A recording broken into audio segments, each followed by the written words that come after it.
পিসির রাজ্যে সবাই গোলাম করতে হবে পিসির সুনাম, না হয় তোমার প্রাণটি যাবে, জ্বলবে বাড়ি রেপো হবে।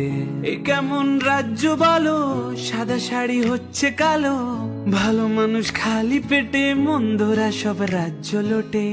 এ কেমন হচ্ছে খেলা, রেপ করে পিসির চেলা, কেসগুলো ঢাকতে পিসি, মেয়েটিরও দোষ অনেক বেশি। অ্যাকচুয়াল রেপ হয়েছে না প্রেগনেন্ট ছিল বা অন্য কোনো কারণ হয়েছে, নাকি কেউ ধরে ধরে চড় মেরেছে, শরীরটা খারাপ হয়েছে, লাভ অ্যাফেয়ার্স তো ছিলই। তুমি ভালো ভাবে বাঁচতে চাবে, রাজ্য তোমার ইউপি হবে, ভাবছো ওরা বিচার পাবে, এবার বোকা সব হারাবে। বললে কথা আসতে বলো, নইলে রানীর কথায় চলো, এদিক সেদিক পা বাড়ালেই